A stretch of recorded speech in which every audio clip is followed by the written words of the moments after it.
Assalamualaikum warahmatullahi wabarakatuh.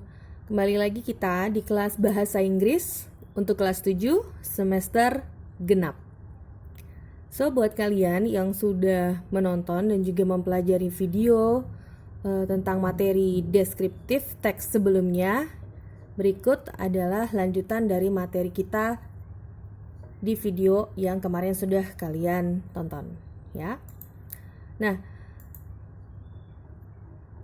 untuk materi, kita masih membicarakan mengenai descriptive text. Banyak banget yang harus kita pelajari loh mengenai teks ini. Ya, kemarin secara global atau secara umum saya sudah menjelaskan seputar descriptive text, bahwa setiap teks yang kita pelajari itu kalian harus ingat ada 3 cakupan materi yang kita pelajari.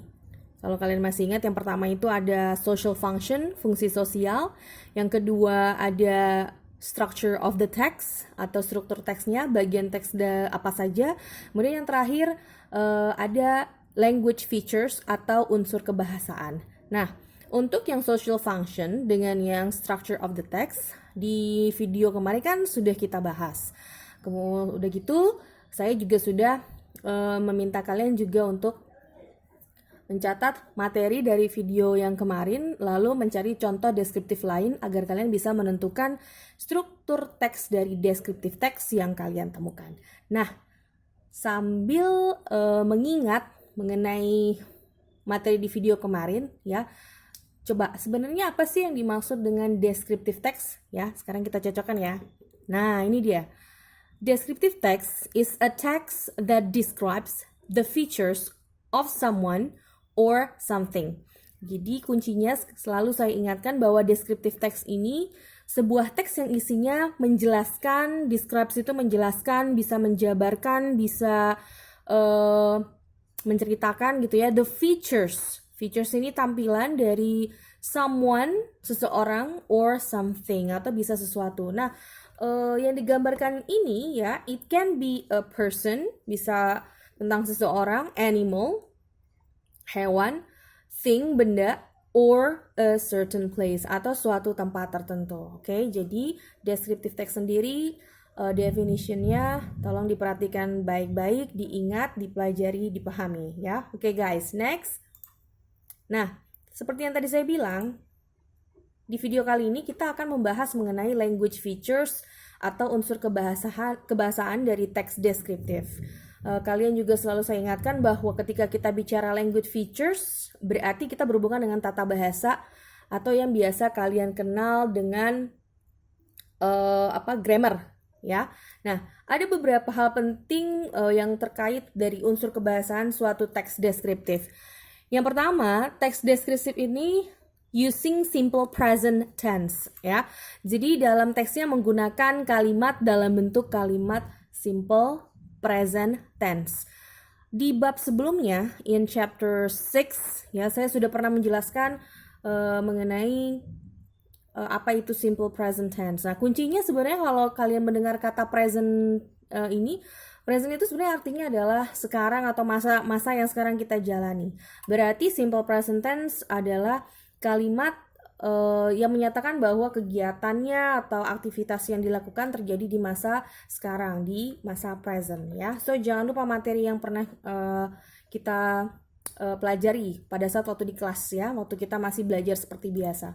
Kemudian yang kedua, descriptive text juga using verb one, menggunakan bentuk kata kerja pertama, verb one, kata kerja bentuk pertama. Contohnya yang seperti yang kalian sudah sering pakai, kalian sudah sering dengar, ada go, ada buy, kemudian eat, etc. dan lain sebagainya. Ya, jadi maksudnya kata kerja pertama tuh kata kerja asli yang memang tidak tidak ada perubahan apapun gitu ya, tidak ada tambahan kayak misalnya going, buying, itu tidak, tapi benar-benar bentuk kata kerja asli.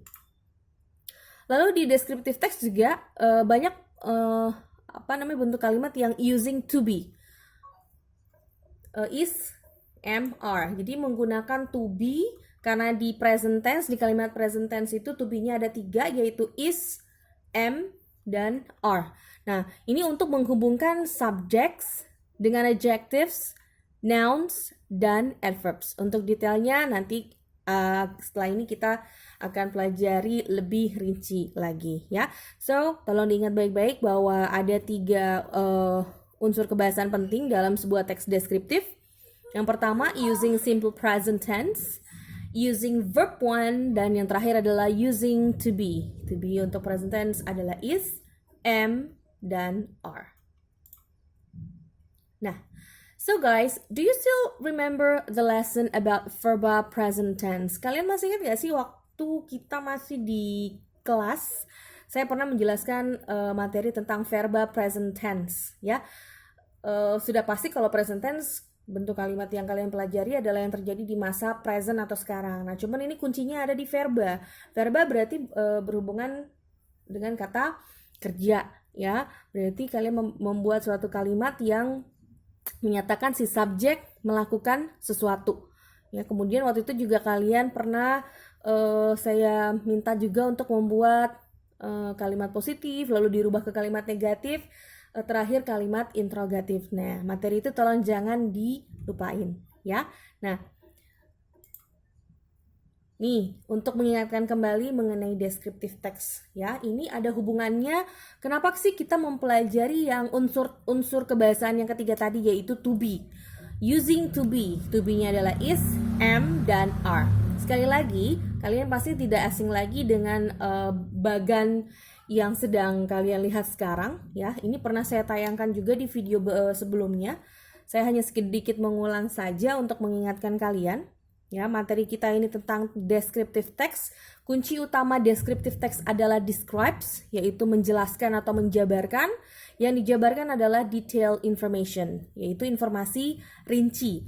Nah, informasi rinci tentang apa sih yang dijelaskan? Tentu saja bisa tentang person, orang, animal, binatang, lalu thing, benda, atau boleh juga kalian menceritakan tentang place. Nah, untuk person sama animal yang kita pelajari itu yang diceritakannya adalah physical appearance, tampilan fisiknya, sama satu lagi personalities, ya, atau kepribadiannya. Nah, untuk sementara ini kita masih membahas mengenai teks deskriptif tentang person atau orang. Kalau kalian lihat di sini ya, teks deskriptif ini isinya menjabarkan informasi detail. Yang pertama mengenai physical appearance, yaitu tampilan fisik. Tampilan fisik seseorang tuh banyak, ada cantik, ada tinggi, kemudian ada langsing dan lain sebagainya. Untuk personalities atau kepribadian, ini juga banyak. Kita mau mengatakan dia sopan, dia ramah, dia ceria dan lain sebagainya. Nah, untuk membuat atau menyatakan kalimat-kalimat seperti yang tadi saya sebutkan, tentulah pasti kita harus tahu bagaimana sih bentuk atau aturan yang baik untuk menyatakan kalimat tersebut. Nah, itulah yang akan kita bahas. Kalau kemarin kita bicaranya bahwa subjek itu melakukan sesuatu, berarti itu termasuk verba present tense. Nah, kalau yang sekarang, ya, yang kita pelajari adalah nominal present tense. Jadi bedanya kalau kemarin verba present tense, kalau sekarang adalah nominal present tense ya. Pengen tahu dong ya nominal present tense itu apa? Yuk kita bahas. Nah, ini yang pertama kalian ingat. Nominal present tense itu tidak menggunakan verb atau kata kerja di dalam kalimatnya.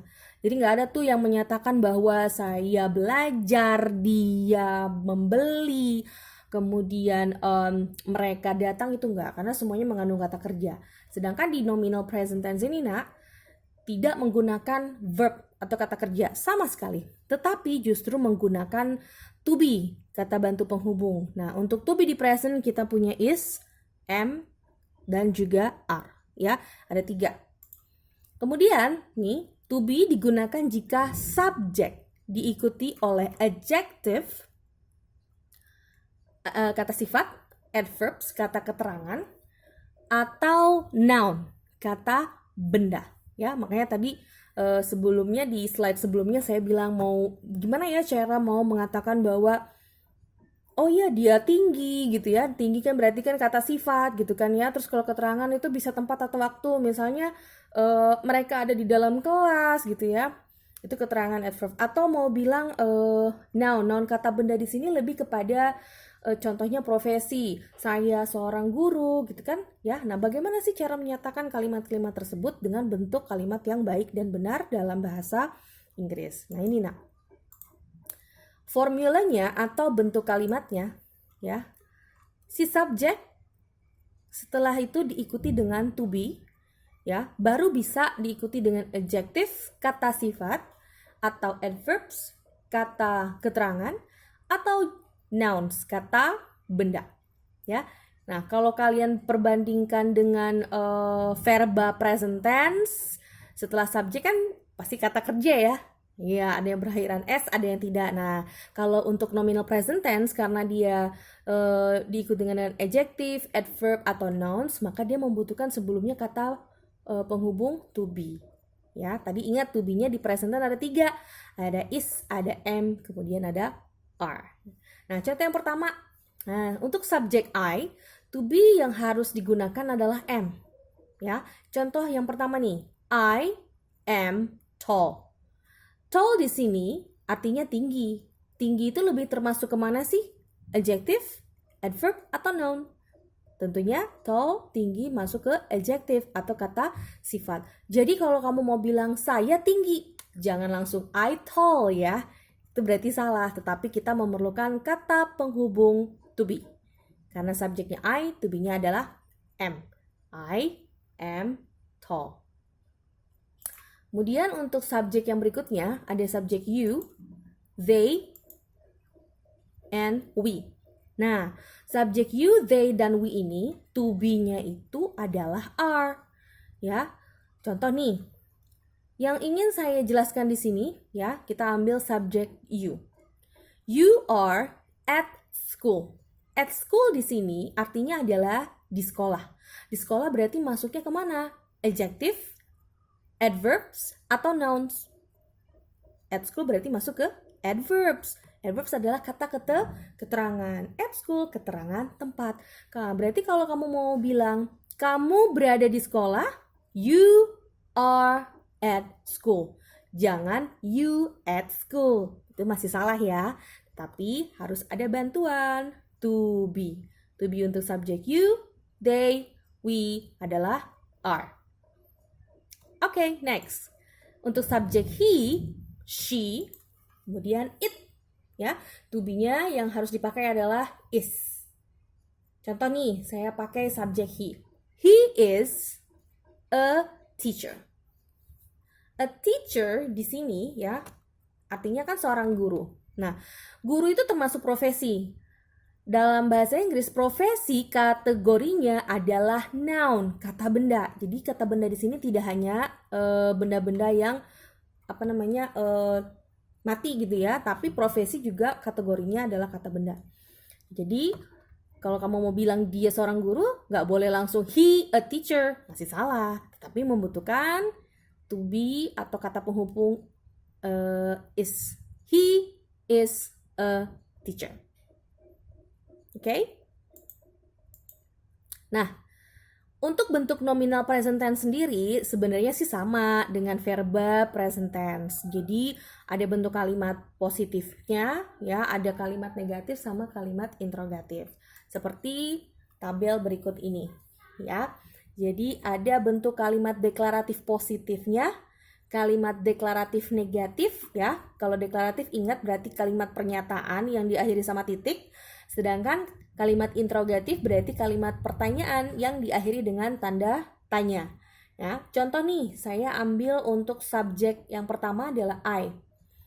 I am a student. Nah, student ini kan profesi. Ingat loh, profesi kan termasuk kata benda. Makanya membutuhkan kata bantu to be di sini. Ya, I, to be-nya adalah am. I am a student.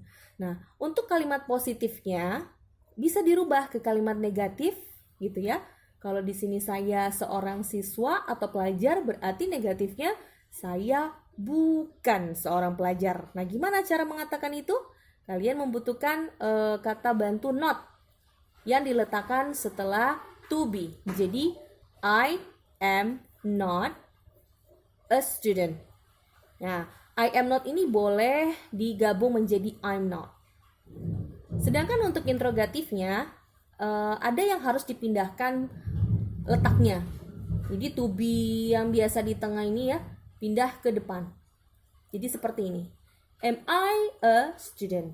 Apakah saya seorang pelajar? Oke? Kemudian yang kedua, di sini saya ambil contoh subjeknya we. Karena saya menyatakan keterangan tempat ya, in the class, maka saya membutuhkan to be are karena subjeknya adalah we. We are in the class.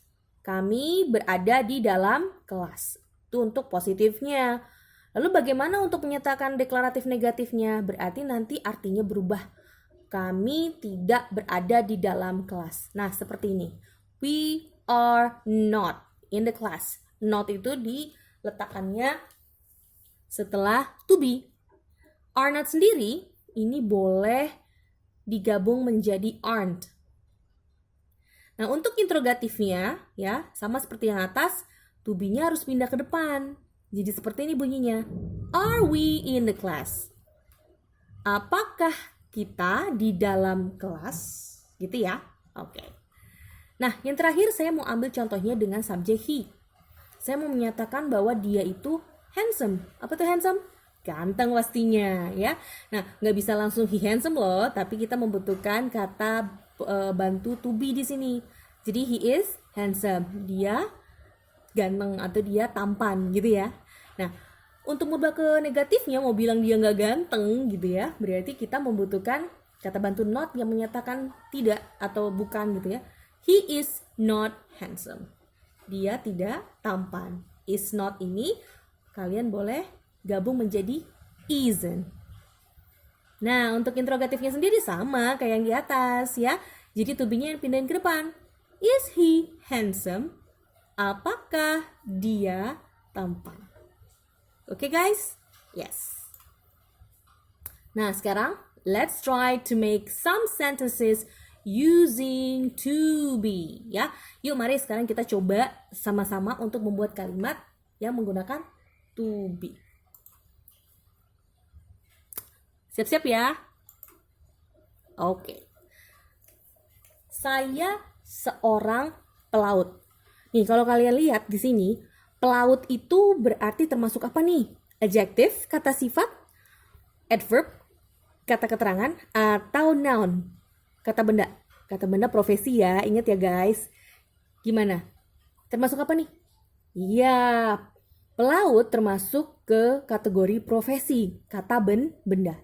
Berarti tentunya butuh to be dong. Saya seorang pelaut. Saya apa sih? Ya. Terus pelaut apa sih guys? Sailor. Terus gimana cara membuat kalimatnya? Here you go.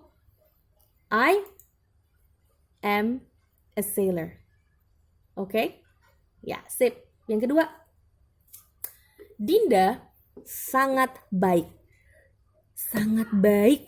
Berarti masuk kemana nih guys? Sangat baik ini. Adjective, adverb, atau noun? Bener banget. Sangat baik masuknya ke kategori adjective. Berarti kata sifat ya. Sifatnya siapa? Sifatnya Dinda dong. Berarti gimana kita mau membuat kalimatnya dalam bahasa Inggris? Nah, Dinda is very kind. Dinda sangat baik. Ya. Jadi jangan kelupaan ya to be-nya. Yang ketiga, mereka di luar kelas. Nih, di luar kelas. Di luar kelas berarti termasuk kategori kata apa ya? Adverb, adjective, atau noun. Well done. Di luar kelas termasuk adverb, keterangan ya. Mereka berarti kita kan gunakan subjek apa? Yes, they. Nih guys, they are di luar kelas, outside the class. Ya, they are outside the class. Okay, next. Mira dan saya adalah guru. Ya, guru sama nih dengan yang atas nih, ya. Profesi kan? Berarti kata benda dong, ya. Sedangkan subjeknya Mira dan saya. Berarti pakai to be apa ya? Am, is, atau are?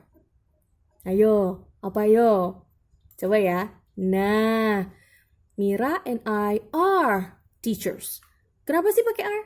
Lihat dong, subjeknya ada Mira dan saya. Ya, berarti lebih dari satu. Yang terakhir nih, siput itu lambat. Tahu siput nggak? Ya, siput berarti termasuk ke dalam kategori binatang ya, atau hewan. Biasanya bisa diganti dengan kata ganti apa kalau siput? Iya, it. Pinter ya. Nah, di sini ada kata lambat. Lambat berarti masuk ke kategori apa? Adjective, adverb, atau noun? Sip, ya. Lambat masuk ke adjective, kata sifat, ya. Nah, karena di siput ini bisa diganti dengan it, berarti to be yang kita perlukan adalah the snail. Snail itu siput, guys. The snail is slow. Siput itu lambat, ya. Oke, cukup ya.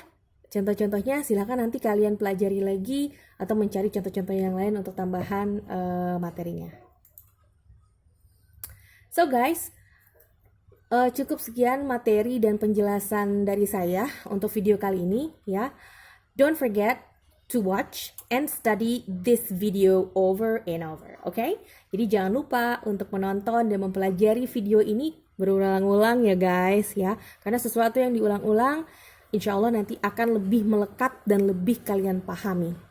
And if you have any questions, kalau punya pertanyaan, it's okay, silahkan tanya aja di grup kelas masing-masing ya guys. And jangan lupa, kalau kalian sudah menonton video ini, tolong materinya dicatat di buku catatan kalian masing-masing, pakai pulpen and tulisannya rapi. Kenapa sih harus rapi? Supaya kalau nanti kalian ngulang-ngulang baca lagi, nggak bikin kalian males ya, karena tulisannya apa istilahnya ya, apa coret-coret gitulah pokoknya ya. Oke guys, tetap semangat belajarnya walaupun dari rumah. Kemudian stay healthy, stay at home, don't go anywhere ya. Semoga Allah selalu memberikan kita kesehatan dan see you soon in the class. Oke guys, assalamualaikum warahmatullahi wabarakatuh.